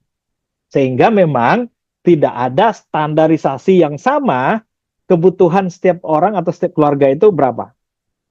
Nah, maka kita yang tahu, contohnya, kalau saya punya istri dan anak 3, anak saya sekolah di contohnya sekolah terpadu semua, yang biayanya besar-besar contohnya, sehingga pengeluaran saya contohnya 7 juta sebulan. Maka ideal saya itu adalah 7 juta biaya saya hidup sebulan. Nah, berarti belanja saya supaya tidak kikir dan tidak boros, ya di angka 7 juta. Itu Bu ya, itu kebutuhan kita. Ada satu keluarga lagi yang mungkin anaknya cuma 1 dan belum sekolah contohnya, masih TK, sehingga biayanya nggak banyak. 3 juta cukup sebulan. Maka tidak boros dan tidak kikirnya itu ada di angka 3 juta. Kalau dia punya pendapatan 15 juta dan dia habiskan 14 juta, sedangkan 3 juta cuma kebutuhannya, maka sisanya 14 kurang 3, 11 jutanya itu bisa terkategori sebagai pemborosan. Bisa sebagai pemborosan. Nah, ini kita yang tahu Bapak Ibu. Jadi tidak ada standar idealnya. Standar idealnya itu adalah kebutuhan kita masing-masing. Kebutuhan dari individu maupun keluarga itu masing-masing. Itulah yang menjadi, dan setiap keluarga kebutuhannya beda-beda. Dan itu wajar, tidak ada masalah dengan kebutuhan yang beda-beda antar keluarga ataupun antar individu. Mungkin itu ya, Mbak Ovi ya. Jadi kita yang tahu Bapak Ibu masing-masing, kebutuhan ideal untuk kita dan keluarga kita berapa. Alhamdulillah, terima kasih. Semoga, halo Kak Ovi. Halo, terima kasih banyak Ustadz atas jawabannya. Sama-sama Ibu. Oke, selanjutnya ada pertanyaan dari Ibu Rifani. Assalamualaikum, izin bertanya Ustadz, maksud dari harta kafarat tolong dijelaskan lebih detail. Terima kasih. Oke, harta kafarat itu harta yang terkait dengan tembusan Bu ya. Kalau kita ada salah, kita harus bayar berapa. Nah itu.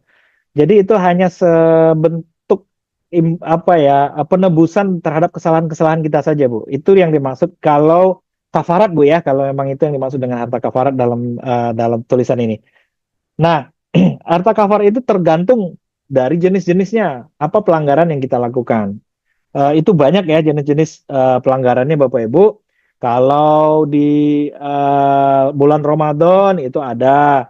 Kalau kita lagi umroh atau haji itu ada juga harta kafaratnya. Dan itu ketentuannya sudah ada detail ya dalam aturan-aturan agama kita. Jadi harta kafarat itu adalah harta yang harus kita tunaikan terhadap kesalahan yang kita lakukan. Tergantung apa kesalahan yang kita buat. Dan jumlahnya, kemudian bagaimana cara menunaikannya, itu tergantung kesalahannya tadi. Itu ya, Ibu Rifani ya? Bapak ya, Bapak Rifani. Oh, Bapak ya ini. Semoga apa yang disampaikan menjawab pertanyaan Bapak Rifani. Kemudian selanjutnya ada pertanyaan dari Bapak Budianto. Ustadz izin bertanya, saya seorang marketing mobil bekas, setiap penjualan 1 unit saya bisa dapat keuntungan 3-5 juta. Lalu saya ingin mengeluarkan zakat perdagangannya sesuai transaksi. Apakah hal itu boleh Ustadz walaupun belum mencapai haul 1 tahun, saya keluarkan zakat perdagangannya karena saya khawatir jika menunggu 1 tahun uangnya terpakai. Baik, Pak Budi, pertama itu belum bisa dikategorikan zakat. Tapi menurut fatwa MUI itu boleh statusnya mengangsur, Pak. Jadi ngangsur zakat statusnya.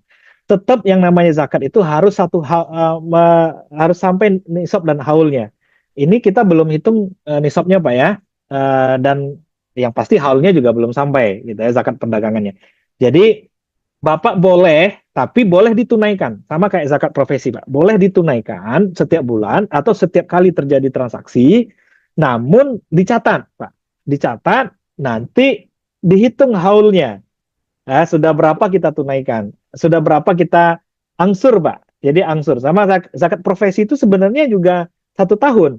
Cuman ada yang bayarnya setiap bulan. statusnya itu belum membayar zakat sebenarnya, tapi mengumpulkan uang untuk nanti membayar zakat kalau haulnya sudah sampai. Jadi nabung dulu, Pak.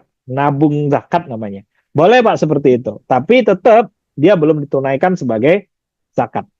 Jadi Bapak tinggal catat saja, hari ini saya udah transaksi yang pertama saya udah mengalokasikan untuk zakat sebesar 200.000. Transaksi yang kedua 300.000, tanggal sekian. Jadi itu boleh dicatat, ditunaikan ke las GIS boleh, Pak. Nanti tapi Bapak perlu buat catatan pribadi ya. Bisa jadi kurang, bisa jadi berlebih, Pak. Bisa jadi tidak sampai nisab gitu, Pak ya. Nah, bisa jadi. Tapi eh, pencatatannya perlu kita lakukan karena dia tidak bisa dikatakan sudah bayar zakat pada saat transaksi terjadi karena dia harus terpenuhi syarat haulnya yaitu 1 tahun kalender Hijriah. Gitu ya, Pak Budi ya. Alhamdulillah. Semoga menjawab dari pertanyaannya Pak Budi.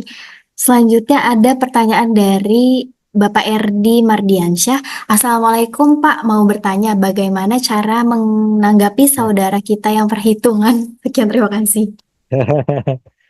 Pertama, Pak Erdi didoakan, Pak, ya, didoakan saudaranya supaya tidak lagi perhitungan, Pak ya.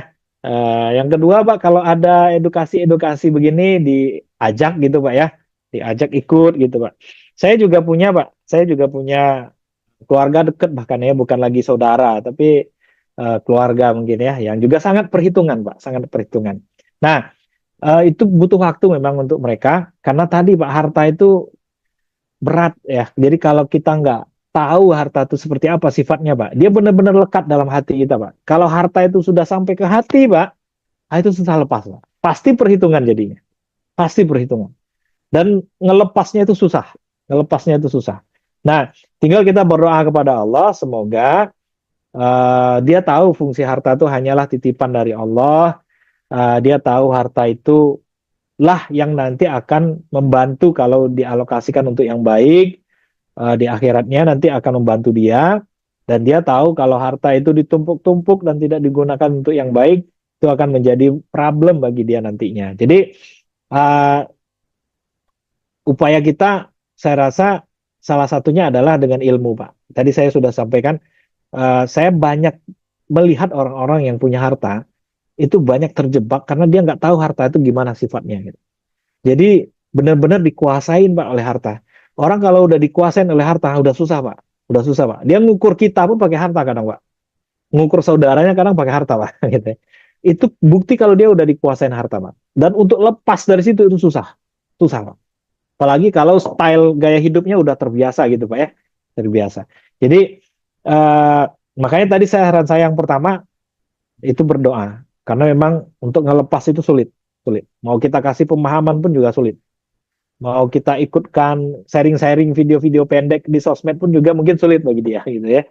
Tapi kita berharap dan berdoa kepada Allah semoga Allah karuniakan harta itu hanya dalam genggaman kita. Kata ulama, harta itu hanya dalam genggaman. Kita kuasain dalam tangan kita, jangan sampai masuk ke hati. Kalau udah kita cintai masuk ke dalam hati, susah lepasnya. Itu mungkin, Pak ya, yang bisa saya sampaikan terkait dengan bagaimana cara menghadapi saudara yang perhitungan, Pak ya. Tapi jangan sampai, Pak, tali silaturahimnya putus, Pak ya, gara-gara hitung-hitungan tadi. Jadi tetap dibangun saudaranya. Ya jadi ya udahlah kita anggap aja saudara tuh ya memang perhitungan orangnya gitu ya. Tapi ya kita tetap biasa-biasa saja. Sambil berdoa kepada Allah semoga suatu saat dapat hidayah. Gitu, Pak, Mbak Tika. Baik, alhamdulillah.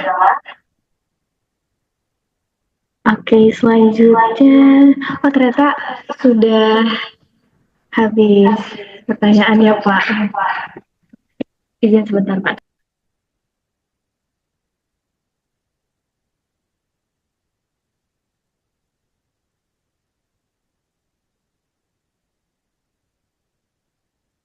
Pertanyaan baru itu, Pak. Sebentar, Pak, saya cek dulu. Oh ya, ada. Oh, baik. Pak Ridwan, boleh disampaikan langsung? Halo? Atau mau ditulis? Saya bacakan.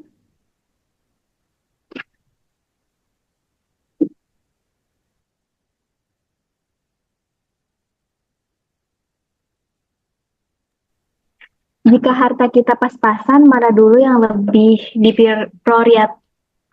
prioritaskan adalah apakah kebutuhan atau sedekah? Baik, Pak Ridwan, tadi sudah disampaikan di awal, yang diprioritaskan pertama adalah kebutuhan, Pak. Kebutuhan. Sedekah itu dalam bahasa Al-Quran hanya kelebihan dari kebutuhan. Jadi kalau Bapak Ibu ada kelebihan setelah memenuhi semua kebutuhannya, kalau kita seorang suami, berarti kebutuhan kita adalah kebutuhan kita, istri, anak-anak, ya, dan rumah. Kalau itu sudah selesai, Pak, baru masih ada sisanya, baru disedekahkan. Gitu, Pak ya. Baru disedekahkan. Itu perintah Al-Quran, Pak. Itu perintah Al-Quran. Jadi kalau ada pilihan apakah kebutuhan atau sedekah, jawabannya kebutuhan, Pak. Nah, nanti akan berbeda kalau keinginan. Nah, gitu, Pak ya. Cuman karena ini pas-pasan, jadi berarti itu kan kebutuhan, Pak ya. Nah, yang problem nanti keinginannya yang belum terpenuhi, sedekah nggak mau. Nah, itu susah, Pak. Kebutuhannya udah terpenuhi, keinginannya belum, tapi nggak mau sedekah juga karena keinginannya belum terpenuhi. Nah, itu baru problem. Itu berarti sedekah duluan, keinginannya nanti. Gitu, Pak ya. Nanti ada waktu mungkin kita akan bahas tentang apa beda keinginan dengan kebutuhan, Pak. Mungkin di pertemuan-pertemuan selanjutnya, karena kurikulum pertemuannya udah kita bahas kemarin. Ya, nanti kita akan bahas khusus tentang apa beda keinginan dengan kebutuhan tentang harta. Baik, alhamdulillah Ustaz. Alhamdulillah. sudah menjawab ya, Pak Ridwan. Iya, Mbak, terima kasih. Sama-sama. Alhamdulillah, pertanyaannya sudah yang terakhir, Pak Diki. Izin, apakah ada closing statement untuk ini? Baik, terima kasih Mbak Tika, Bapak Ibu semua, terima kasih. Alhamdulillah masih hadir bersama kita Bapak Ibu ya di Zoominar pada malam hari ini. Saya ingin menyampaikan di pertemuan terakhir penutup kita ini, di seminar penutup kita ini Bapak Ibu ya. Harta itu dalam Islam Bapak Ibu itu bukan sesuatu hal yang berbahaya. Jadi harta itu sangat-sangat membutuhkan, sangat-sangat dibutuhkan untuk kita semakin bertakwa kepada Allah Subhanahu wa taala. Dari semua rukun Islam, 4 diantaranya, bahkan katanya semuanya itu butuh harta, Pak. Untuk bersahadat pun bagi mu'alaf katanya butuh harta, Pak. Karena harus pakai materai katanya pada saat dia pindah agama. Untuk bersahadat harus pakai materai, masih tidak beli materai juga katanya. Jadi Bapak Ibu semua, harta dalam Islam sangat penting posisinya. Namun juga banyak orang yang terlena atau dikuasain oleh harta, Mak. Ini yang berbahaya. Kenapa dia bisa dikuasain oleh harta? Salah satunya adalah karena dia tidak punya ilmu tentang harta. Makanya topik kita pada hari ini adalah mengenal harta, Pak. Supaya kita tahu harta itu sifatnya gimana, kalau dia kebanyakan kita harus bagaimana, kalau dia kekurangan kita harus bagaimana, kalau dia ada di sekitar kita harus bagaimana. Dan kalau Allah ngambilnya, kita harus gimana? Nah, itu sudah disampaikan Bapak Ibu, sifat-sifat harta. Harta yang Allah yang punya harta, kemudian harta itu sifatnya hanya ujian bagi kita. Kalau dia sedikit, ujian. Kalau dia banyak, ujian. Jadi udah disampaikan, kalau dia banyak kita harus ngapain? Bersyukur. Kalau dia sedikit, ngapain? Harus sabar. Terus, kalau kita cinta boleh mencintai harta, itu untuk membuat kita bersemangat Bapak Ibu ya, mencari harta. Tapi nggak boleh berlebihan, nggak boleh boros, nggak boleh mewah-mewah, dan tidak boleh pula kikir. Jadi bahasa Al-Quran itu belanja di tengah-tengah, gitu Pak ya, di tengah-tengah. Di tengah-tengahnya belanja itu beda, di antara kita beda-beda Pak. Jadi standar hidup kita beda-beda. Jadi di tengah-tengah itu beda-beda juga. Di tengahnya saya beda dengan di tengahnya Mbak Tika, itu pasti beda. Nah, kita yang tahu, ini menurut kita nih udah berlebihan nih. Ini menurut kita nih, saya terlalu pelit nih sama anak saya gitu ya. Wah ini terlalu boros saya nih sama anak saya. Kita yang tahu Bapak Ibu. Jadi Islam menganjurkan perlakukan harta, sikapin harta dengan tepat. Supaya harta itu bisa menghantarkan kita seperti Utsman bin Affan. Bukan seperti Sa'labah. Begitu ya Bapak Ibu ya. Orang yang selevel Sa'labah saja, yang dekat dengan Rasul, bisa berubah oleh harta. Jadi harus hati-hati. Namun, harta pun juga bisa menghantarkan Utsman, Abdurrahman bin Auf, Tolha, Zubair, Sa'ad bin Abi Waqqas menjadi orang yang dijamin masuk surga oleh harta yang dimilikinya. Maka Bapak Ibu, kembali ke diri kita masing-masing dengan ilmu yang cukup. Ayo kita kelola dan sikapi harta dengan baik sesuai dengan ajaran agama kita. Demikian saja Mbak Tika. Terima kasih Bapak Ibu. Saya mohon maaf atas segala kekurangan dan kesalahan. Mudah-mudahan di lain waktu kita bisa bertemu kembali, bisa berdiskusi kembali. Insya Allah pertemuan kita ini rutin ini dengan Zoominar kita ya Mbak Tika ya, setiap bulan dengan topik-topik yang lain. Terima kasih. Assalamualaikum warahmatullahi wabarakatuh. Waalaikumsalam. warahmatullahi wabarakatuh. Waalaikumsalam warahmatullahi wabarakatuh.